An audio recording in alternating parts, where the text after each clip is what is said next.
Buenos Aires, miércoles 24 de marzo de 1976. A las 0:45 de la madrugada, la presidenta Isabel Perón despegó en el helicóptero desde la Casa Rosada. Creía que viajaba hacia la Quinta de Olivos. Señora, usted está detenida. Le informaron 3 miembros de las Fuerzas Armadas en el sector militar del Aeroparque Jorge Newbery.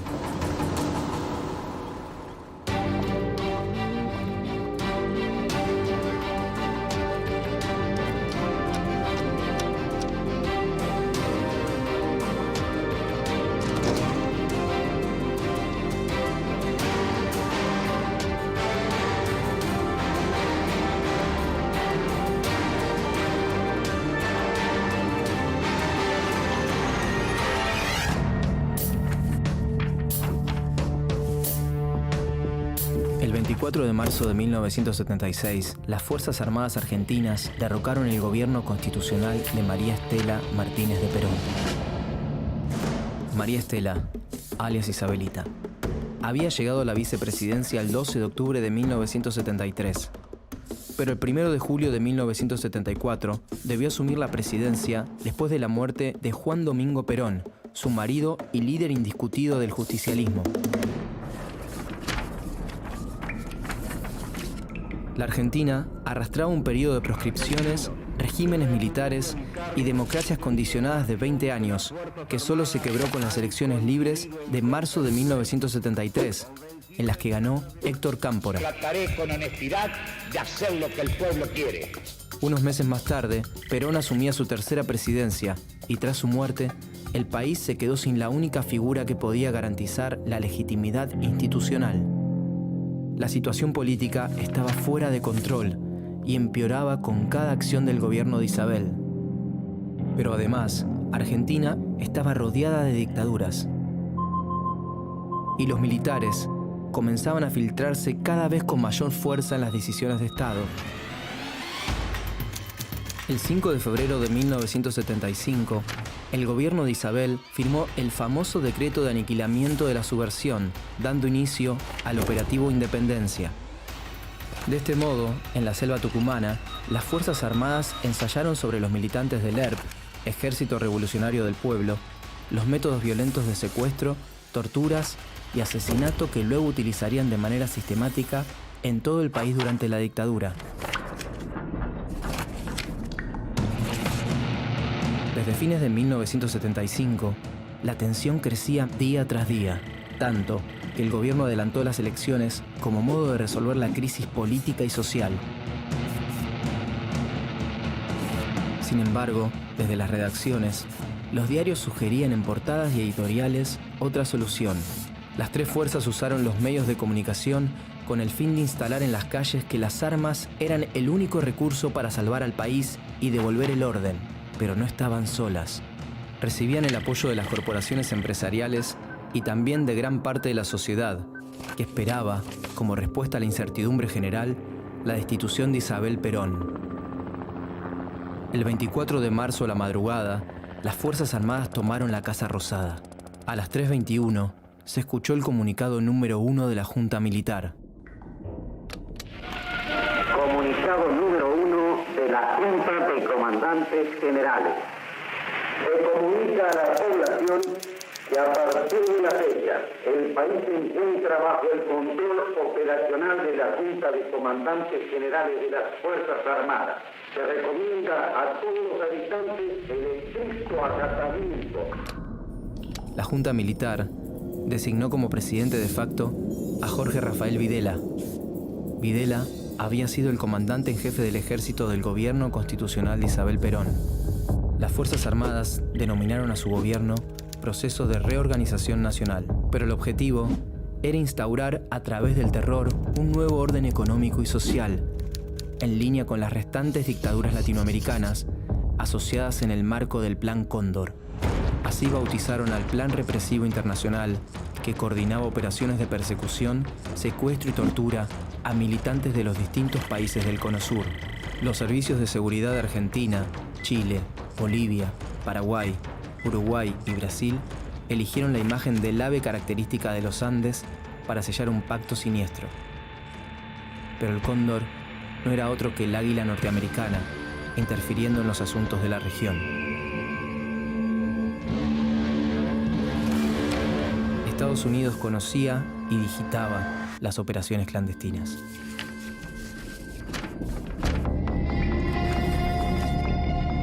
La dictadura llevó adelante una reforma del Estado que destruyó su capacidad de intervención y sus políticas distributivas, reemplazándolas por el mercado. José Alfredo Martínez de Hoz ocupó el Ministerio de Economía durante el gobierno de Jorge Rafael Videla. El ministro mantenía relaciones estrechas con el poder económico nacional e internacional. Se eliminaron los controles sobre la actividad financiera, favoreciendo la especulación, y se abrieron los canales para la importación bajo la excusa de hacer más competitiva la industria local. Quienes no pudieron competir con los productos internacionales debieron cerrar sus empresas, situación que provocó un aumento del desempleo. Las medidas económicas multiplicaron por 5 la deuda externa, que subió de $8.000 millones en 1976 a más de $45.000 millones en 1983. La dictadura usó la fuerza y el terror para implantar un modelo económico liberal. Todo aquel que cuestionaba o se oponía a las políticas del régimen estaba en peligro de muerte. Los llamados grupos de tareas, formados por militares, policías o paramilitares, irrumpían y destruían domicilios particulares con total impunidad. Luego detenían y secuestraban, o muchas veces fraguaban enfrentamientos para justificar el asesinato de las víctimas. Desde el exterior, los exiliados denunciaban las violaciones a los derechos humanos que se vivían en el país. Pero ninguna dictadura se sostiene sin la complicidad de sectores civiles. Hubo dirigentes políticos que aceptaron cargos ministeriales, obispos que justificaron la represión y sacerdotes que absolvieron a torturadores o participaron de interrogatorios ilegales. También hubo empresarios beneficiados por la política neoliberal que apoyaron a las Fuerzas Armadas y una sociedad que en la mayoría de los casos aceptó y vio con buenos ojos al gobierno militar. Los medios de comunicación se convirtieron en piezas funcionales a la dictadura, en especial cuando en 1978 se organizó el Mundial de Fútbol para mostrar un país sin conflictos y en paz. Los argentinos somos derechos y humanos, decían las propagandas.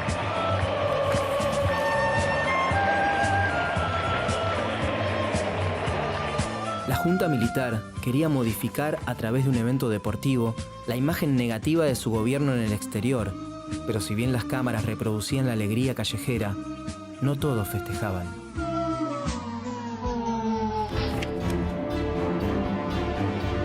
A través del terrorismo de Estado, las Fuerzas Armadas implementaron una política de terror sistemático que funcionó de forma totalmente ilegal y en contra de la población. Todos estaban comprometidos, desde los altos mandos hasta los rangos más bajos. De manera clandestina, utilizaban una red de centros de detención en todo el país, donde miembros de las 3 fuerzas torturaban, obligaban a dar a luz a las mujeres secuestradas, les robaban sus hijos y los asesinaban. El régimen buscaba quebrar a los detenidos para que dieran información sobre sus compañeros de militancia. En la Argentina, funcionaron más de 500 centros clandestinos de detención, tortura y exterminio. El objetivo de su existencia no solo era violentar a los secuestrados, sino también que el terror llegara al resto de la sociedad, para silenciarla, romper los lazos e impedir cualquier tipo de organización o resistencia. A fines de 1979, unos meses después de la visita de la Comisión Interamericana de Derechos Humanos a la Argentina, Videla respondió en una rueda de prensa cuál era la situación de los detenidos sin proceso. Pero mientras sea desaparecido, no puede tener ningún tratamiento especial. Es una incógnita, es un desaparecido. No tiene entidad, no está. Ni muerto ni vivo, está desaparecido. Videla decía que no podía hacer nada, al mismo tiempo que asumía la existencia de personas desaparecidas.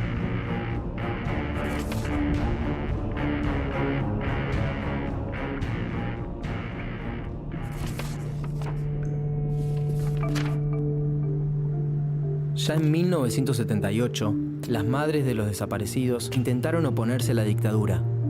Se conocieron en los pasillos de los juzgados cuando buscaban información sobre los detenidos ilegales y empezaron a juntarse en la Plaza de Mayo para hacerse escuchar. Para reconocerse, se ataron un pañal blanco en la cabeza y como las manifestaciones en la vía pública estaban prohibidas, comenzaron a caminar en ronda. Fueron una de las primeras en protestar a la vista de todos. Las madres de Plaza de Mayo hoy son un símbolo de resistencia en todo el mundo. El 29 de marzo de 1981, Videla renunció a la presidencia. Lo sucedió Roberto Viola, que fue reemplazado a fin de año por Leopoldo Fortunato Galtieri, uno de los autores intelectuales de Una guerra sin sentido. En 1981, la crisis económica provocó una inflación que llegaba a cifras incontrolables. La vida cotidiana se hacía muy difícil. De a poco, la sociedad comenzó a manifestarse. Para frenar el descontento social, la dictadura levantó la bandera de una causa legítima. El 2 de abril de 1982, el general Leopoldo Galtieri decidió desembarcar en las Islas Malvinas, en poder de Gran Bretaña desde el siglo XIX. En condiciones desfavorables, con ropa inapropiada y alimento insuficiente, los soldados argentinos, que habían recibido un mínimo entrenamiento, se enfrentaron solo con su valor ante la superpotencia. Margaret Thatcher decidió enviar tropas a las Islas Malvinas. Utilizó el enfrentamiento bélico para realzar su imagen, desgastada por los problemas económicos que enfrentaba su país.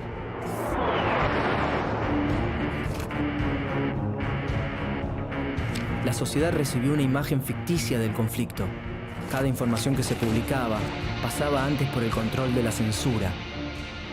Si bien existieron matices, la mayoría de los argentinos se expresó a favor de la recuperación de las islas, pero fundamentalmente apoyaron a los más de 10.000 soldados de 18 años que las Fuerzas Armadas enviaron a las islas.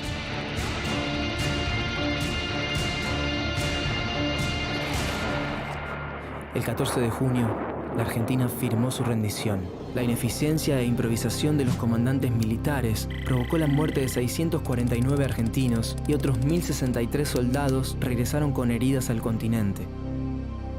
La derrota en las islas aceleró la caída de la dictadura y permitió que salieran a la luz las violaciones a los derechos humanos que se cometieron durante el terrorismo de Estado.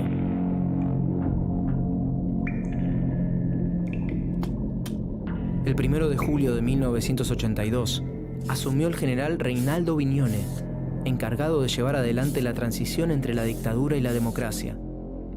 Como sucedió en la retirada de otros gobiernos de facto de la región, firmó una ley de autoamnistía para impedir la apertura de juicios contra los represores. También ordenó la destrucción de todos los documentos que probaban las violaciones a los derechos humanos cometidas desde 1976.